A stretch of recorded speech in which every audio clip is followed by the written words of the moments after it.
بسم الله الرحمن الرحيم اشرح لي صدري ويسر لي امري واحلل عقدة من لساني يفقهوا قولي رب زدني علما رب زدني علما اللهم رب زدني علما سورہ بقرہ کی آیت نمبر 118 سے آج کا درس قرآن ہے۔ اللہ تعالیٰ نے فرمایا وقال الذين لا يعلمون لولا يكلمنا الله أو تأتينا آية كذلك قال الذين من قبلهم مثل قولهم تشابهت قلوبهم قد بينا الآيات لقوم يوقنون۔ فرمایا کہ وقال الذين اور وہ لوگ کہنے لگے لا يعلمون جنہیں بالکل بھی علم نہیں ہے، جاہل لوگ ہیں، لولا یکلمنا اللہ، اللہ ہم سے خود بات کیوں نہیں کرتا، او تأتینا آیا، اور نشانیاں ہمیں ڈائریکٹ کیوں نہیں دیتا، آپ کے ذریعے سے کیوں آتی ہیں۔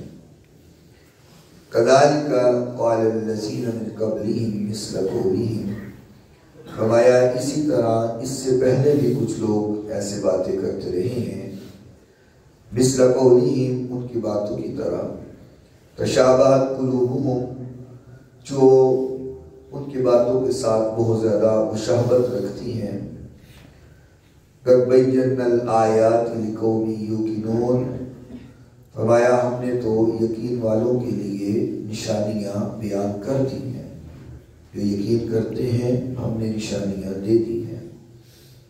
آقا کائنات علیہ السلام کے پاس رافع بن خریمہ ایک شخص آیا اور کہنے لگا کہ اگر آپ اللہ کے سچے نبی ہیں تو اللہ تعالیٰ سے کہیں کہ اللہ تعالیٰ ہم سے خود بات کرے، ہم اللہ تعالیٰ سے خود سنیں گے اور پھر آپ کو اللہ کا سچا نبی مانیں گے۔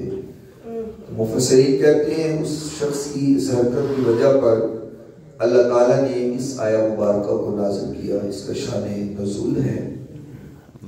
اور بعض یہودی یہ بات کرنے لگے کہ ہم آپ کو اس وقت نبی مانیں گے جب اللہ ہم سے خود کلام کرے اور کلام کر کے بتائے کہ یہ میرا سچا نبی ہے تو ہم پھر مانیں گے، مگر ہم نے نہیں ماننا۔ ان لوگوں کی اس بدتمیزی اور اس حرکت کے اوپر اللہ تعالیٰ نے یہ آیہ مبارکہ نازل کی، فرمایا کہ وقال الذین لا یعلمون، وہی لوگ وہ ہیں جن کو کوئی عقل نہیں، ان کو پتہ ہی نہیں ہے کہ کس سے بات کرنی ہے اور کیا بات کرنی ہے، ان کو یہ بھی علم نہیں ہے کہ جس سے بات کر رہی ہیں وہ ذات کون سی ہے اور کیا بات کرنی ہے۔ قرآن کہتا ہے لا یعلمون، عقل ہی کوئی، پتہ ہی کوئی نہیں کسے گل دا کہ گل کرنی نہیں ہے کہ نہیں کرنی۔ اور فرمایا یہ کوئی پہلی بار نہیں کر رہے، كذلك قال الذين من قبلهم مثل قولهم، ان جیسی باتیں اس سے پہلے بھی لوگ کرتے رہے، اور کون کرتے رہے ہیں وہ آپ پیچھے دروس میں سنائے ہیں کہ بنی اسرائیل نے موسیٰ علیہ السلام سے کہا تھا کہ موسیٰ تم طور پر جاتے ہو اور وہاں سے اللہ کا پیغام لے کر آتے ہو تو ہم خود جائیں گے وہاں پر اور جا کے خود سنیں گے، اور جب سنا دیا تو کہنے لگے نہیں اسی تو نہیں جانا جب تک اللہ نے آپ نہ دیکھ لئیے۔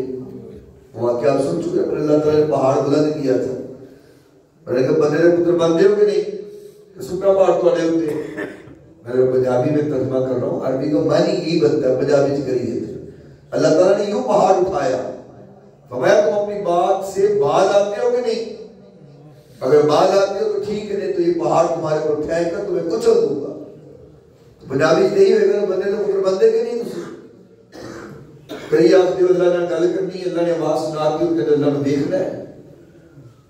تو خالق کائنات نے فرمایا کہ یہ کوئی نئی بات نہیں ہے، یہ یہودی اس سے پہلے موسیٰ علیہ السلام سے بھی ایسے تقاضے کرتے رہے ہیں۔ تو فرمایا قد بینا الآیات لقوم یوقنون، ہم نے جو یقین کرنے والے لوگ ہیں ان کے لیے نشانیاں بیان کر دی ہیں. تو جو یقین کرتے ہیں وہ آگے سے سوال نہیں کرتے، جنہوں نے ماننا ہوتا ہے نا وہ آگے سے حیل و حجت نہیں پیش کرتے. یہ کیوں ہے تو وہ کیوں ہے، تو ایسے کیوں ہے تو ویسے کیوں ہے. جنہوں نے دل سے تسلیم کرنا ہو اور ماننا ہو وہ سوال نہیں کرتے، اور اکثریت جو سوال کرتے ہیں وہ مانتے نہیں. اس کی مثال بہت بڑی موجود ہے کہ ابو جہل نے کوئی تھوڑے سوال تو نہیں کیے تھے جی، کدی یہ نشانی بھی کھاؤ، کدی وہ نشانی بھی کھاؤ، کدی یہ معجزہ ہو جائے. اب اس کے سامنے حضور نے اشارہ کیا، چاند تو ٹکڑے ہو گیا، وہ پھر نہیں مانا. وہ ہاتھ میں کنکر لے کے آیا تو محمد صلی اللہ علیہ وسلم نے تو سو میرے ہاتھ میں کی، فرمایا تیرے ہاتھ میں کی میں دسا یا جو تیرے ہاتھ میں وہ دسے کہ میں کون ہوں. تو وہ ابو جہل کے ہاتھ میں کنکر حضور کا کلمہ پڑھنے لگے. یہ دیکھ کے بھی ابو جہل نہیں مانا، جانوروں کا بولنا دیکھ کے نہیں مانا. تو جو زیادہ سوال کرتے ہیں نا وہ مندے مندے کوئی نہیں، انہیں بس سوال ہی کرنے ہوتے ہیں. اور جنہوں نے ماننا ہوتا ہے نا ان کو سوال کرنے کی ضرورت پیش نہیں آتی. حضور نے صدیق اکبر سے کہا صدیق اللہ کی وحی آئی ہے اور میں اعلان نبوت کرنے والا ہوں. فرمایا حضور اعلان بعد میں کیجئے گا، پہلے مجھے کلمہ پڑھا کے مسلمان کر دیں. تو اللہ نے یہ بات یہاں کہی ہے آیت نمبر 118 میں، فرمایا قد بینا الآیات لقوم یوقنون، ہم نے یقین کرنے والوں کے لیے نشانیاں دے دی ہوئی ہیں. اب وہ مانتے ہیں، یقین کرتے ہیں. انا ارسلناک بالحق بشیرا ونذیرا، جب لوگوں نے حضور کی بات کو نہ مانا اور مذاق کرنے لگے، جھٹلانے لگے، جو منافقین تھے یا یہود و نصارہ تھے، تو حضور پریشان ہو گئے. یہ لوگ میری بات مانتے نہیں، تسلیم نہیں کرتے.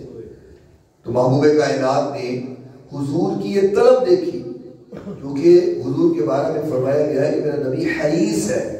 حریص اس معاملے میں حریص ہے کہ ہر بندہ جہنم سے بچ کے جنتی بن جائے. آقا تو چاہتے ہیں کوئی بھی جہنم نہ جائے، سارے جنت میں چلے جائیں. اور یہ حرص جو ہے حضور کو اکثر پریشان رکھتی تھی کہ لوگ یہ نہیں مان رہے، یہ تو جہنم میں چلے جائیں گے. لوگ میری بات تسلیم نہیں کر رہے، یہ جہنمی ہو جائیں گے، یہ اللہ کے عذاب کے مستحق ہو جائیں گے.